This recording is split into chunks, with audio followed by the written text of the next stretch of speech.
Hey there! Welcome to this mini masterclass. We're going to be talking all about how to plan your digital product. My name is Carrie Sayers. That's me on the screen to the far left with my gourmet kitchen in the background, which I rarely use because I'm not a great cook. And no, those are not my hands in the middle. They're not my hands at the end. I just appreciate a good stock image. Just wanted to say again, thank you for being here. I am the founder of a website called MompreneurMoney.com, and basically I work with, you guessed it, moms for the most part who are entrepreneurial spirited. They're running blogs or they're coaching or they're doing some type of online business and they're trying to figure out how to monetize. So that's kind of my specialty. Now, if you're here and you fall into one of those categories I just mentioned, that you're a blogger or you're a coach or you're just some type of online entrepreneur, then this is a fantastic mini class for you. The reason for that is that I believe that if you're in the online space, you need to be diversifying your income. And a wonderful way to do that, to bring in another income stream, is to actually create a small digital product. So I'm not talking about an elaborate 17.5-hour course that takes weeks or months to finish. That's not what I'm talking about. I'm also not really talking about a 12,000 word ebook. So even though, yes, that falls in the category of being a digital product, that's not what I have in mind here. So what I'm going to be walking you through is basically how to create smaller digital products, how to plan them out. So we're going to talk about the actual planning process, and then we'll move forward and give you a little bit of information on how you can figure out how to really get the technical component and get it created. So let's go ahead and move forward. Again, if you fall into one of those categories I said, you're in the right place. If you're here and you're like, well, I don't like digital products, I want to make a physical copy of a book, or I want to do one-on-one consulting or one-on-one coaching, well, this probably is not the masterclass for you. And yeah, I mean, you can sit through it if you like, but probably not what you're looking for.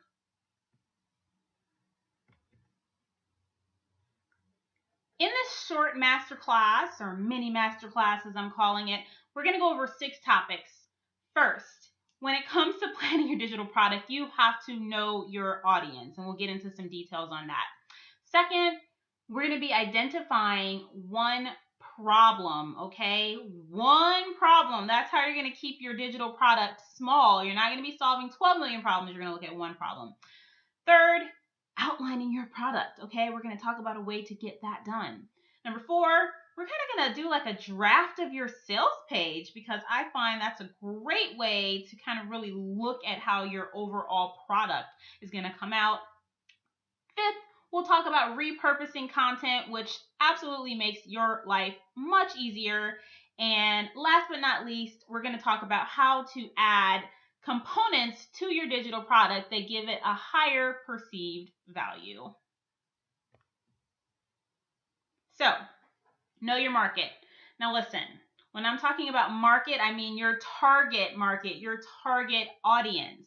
You cannot say that your company or your products or services, that they serve everyone. Listen, if you think you're serving everyone, then it's highly likely that you're serving no one, okay? And I don't mean that in a rude way at all, but you have to know your audience. You have to niche down. When you niche down, that's when you find more success. So your audience has likes and dislikes, okay? Absolutely. Guess what?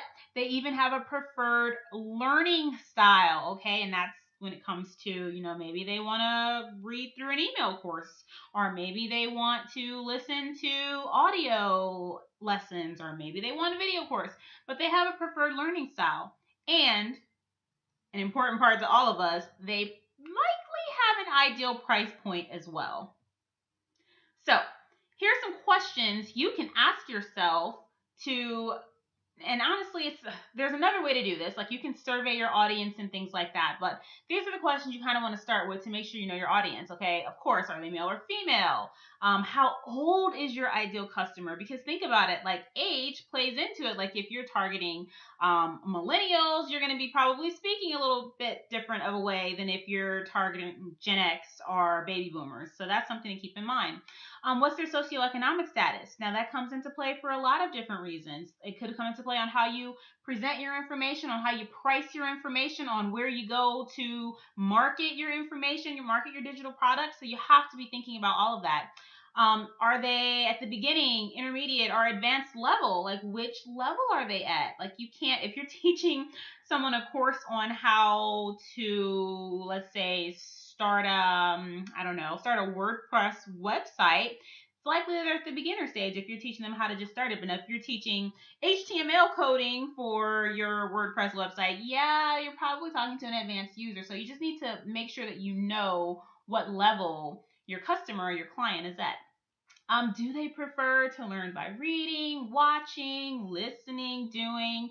Even myself, recently, I sent an email to my audience because I was considering I'm working on a new program, and I was considering whether or not I should make this program an audio program or a video program. And then I thought, well, heck, why am I sitting here just trying to decide it on my own? So I sent my audience an email and I asked them about it. Okay, so that's another good way. If you do happen to have, a small audience you could tap into, and that could be through an email list or through a Facebook group, or even just maybe some friends and family that fall into your target audience category, you can ask them how do they prefer to learn.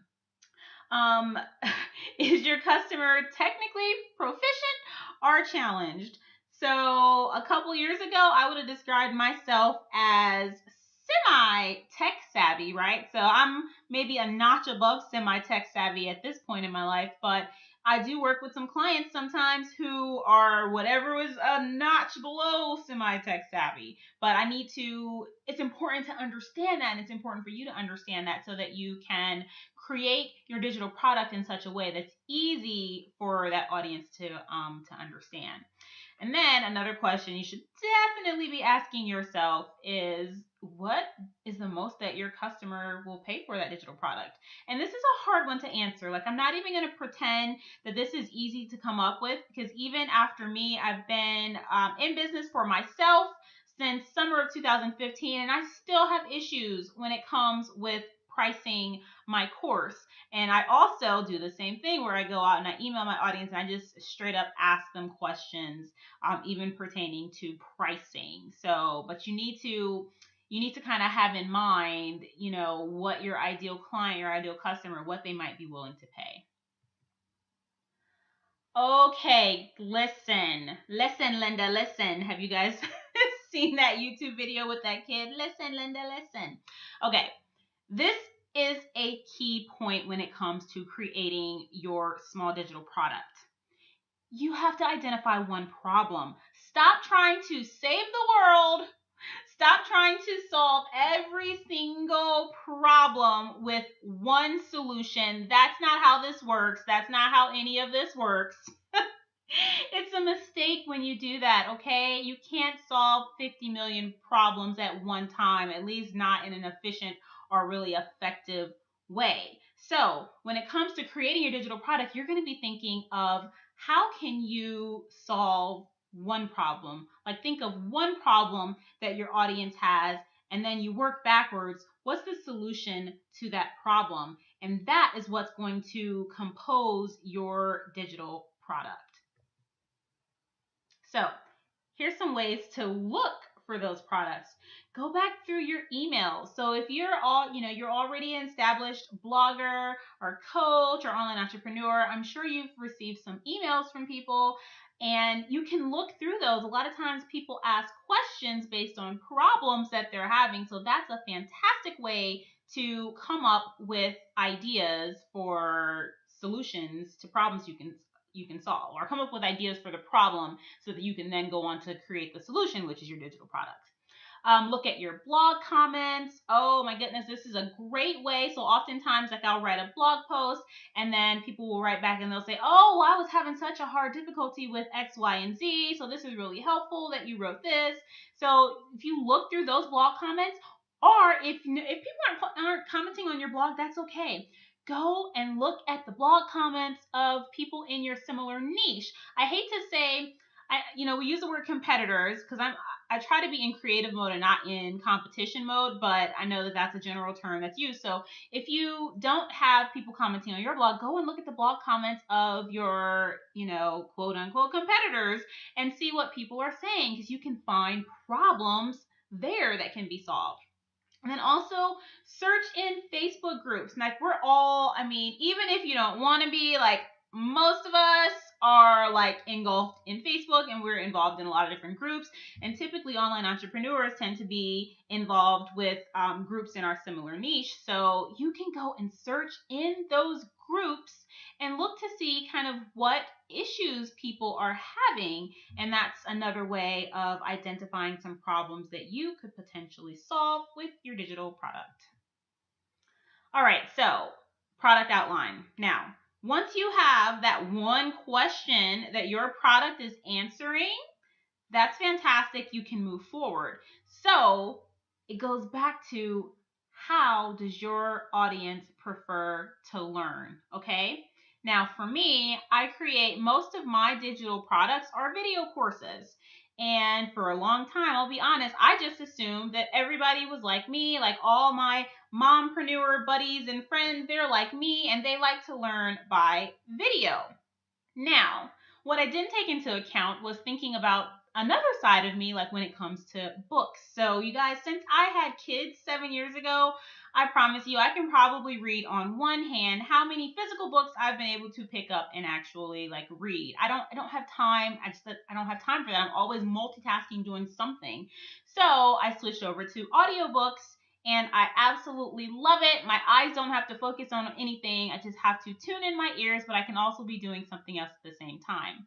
And it dawned on me recently that, you know what? Maybe there's other mompreneurs like me who prefer that. And that's when I sent the email out and asked them. And honestly, I think it's about 70-30, 70% saying that they would prefer audio courses as long as it wasn't something that needed like a visual aid, if it wasn't a topic that needed a visual aid. So that was very encouraging to me, and I wouldn't have known it if I didn't poll my audience. But you need to know, how does your audience prefer to learn?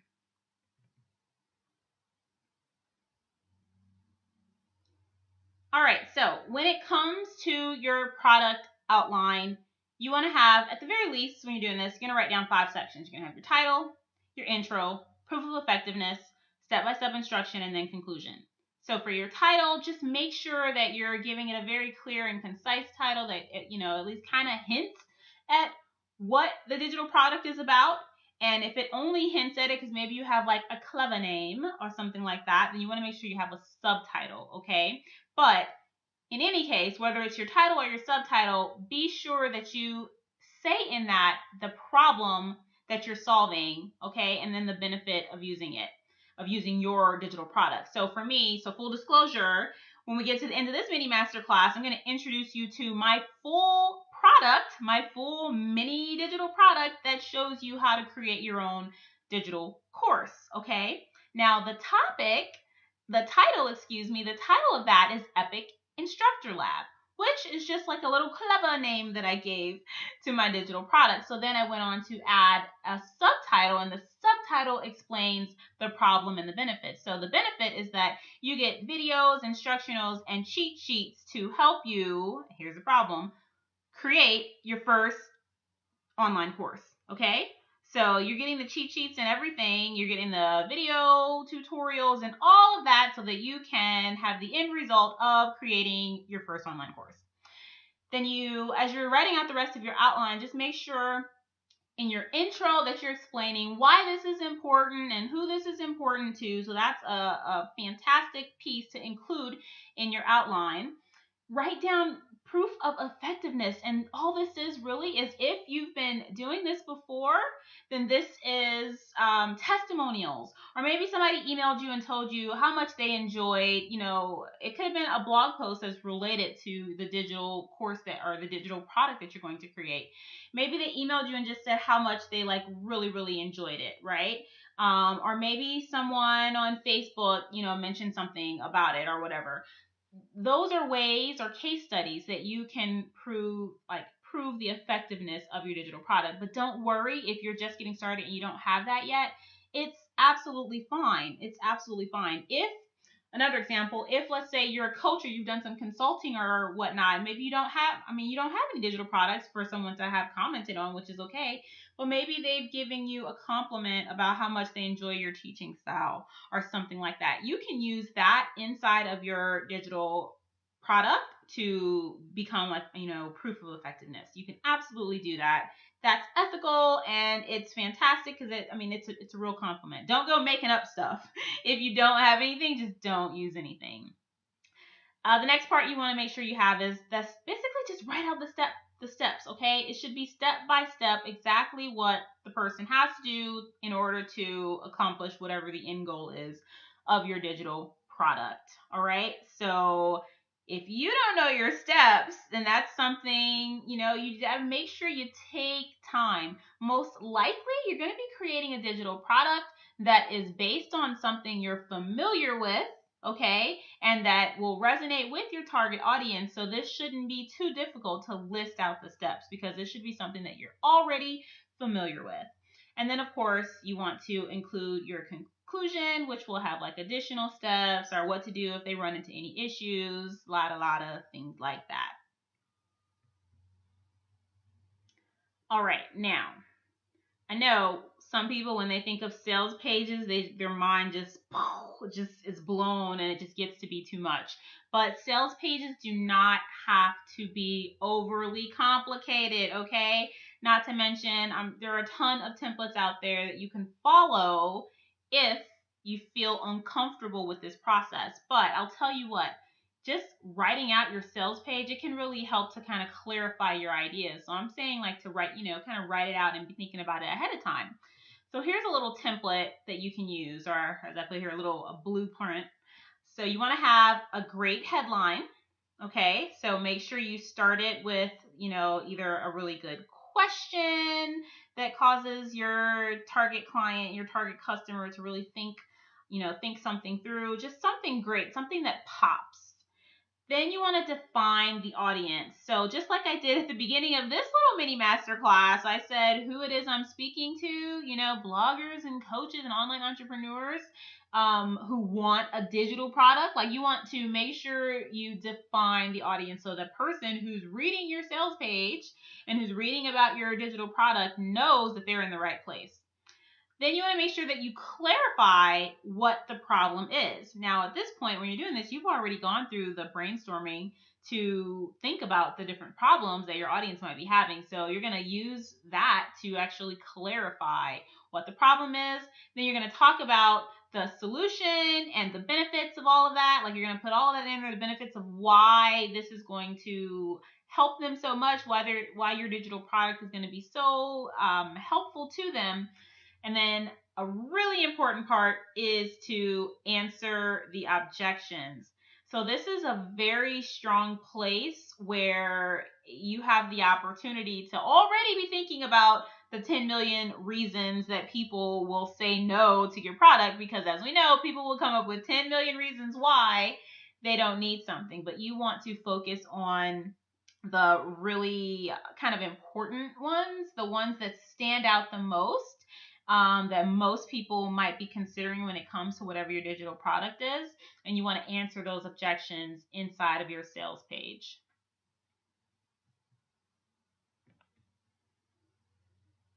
Okay, so we're kind of getting towards the end here. Just have a couple more topics, but increase perceived value. Now listen. A product can be as simple as an ebook, as it says there. It could be a book. It could be one freaking video that you sell, okay? So there's no rules to what makes up your digital product. And like I said, we're not over here talking about doing a course that lasts for 9 weeks, 12 weeks. That's not what we're talking about. Maybe the product that you're thinking literally is like a 20-minute video about something. I don't know. Okay. There's a lot of different things you can do, but there are some great ways that you can actually add perceived value. And let me show you some of those examples. So let's say you do a video course and your video course is, like I said, 20 minutes long or 30 minutes long or whatever. You can add the transcripts to that video course. So that can be something else that just adds to the value of it. Or you can also add, if depending on what your topic is, an audio only portion that can be downloaded. Okay, so that's something, again, back to my audio course idea that I'm having. Like, that's something that I will have with my audio course, because maybe people just want to be able to download it and listen to it in the car, something like that. So, and you can see the rest of them there: worksheets, checklists, templates. Even a private Facebook group can be something that you can add on that's pretty easy and increase the perceived value of your digital product. Okay, this one is for all my friends out there like me who often fall short on time, and you're like, okay, oh my goodness, like, how can I do this? I can't do this from scratch. Okay, you don't have to. Several of my first digital products were not from scratch. I actually repurposed content.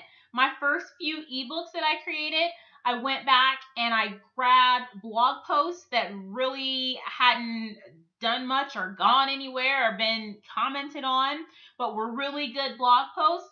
And I turned those blog posts into an ebook. The first one was about how to start a blog, and I pulled together all the different components of starting a blog, all the different blog posts I wrote, and I turned that into an ebook. Okay?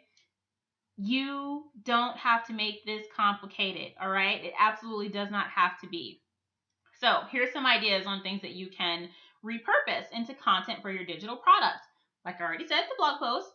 Videos. So if you're on YouTube and you've been doing like YouTube tutorials or, anything like that, like, you can use videos like that and you can put that into a paid program. Now, it might be that you have to, like, especially if the videos haven't gotten like a ton of views, maybe you have to remove those so they're not just sitting there free and then you're asking someone to pay for them elsewhere. Like, that's something we can talk about later, but it's still there for you to use. It's your content. You made it and you can use it how you want.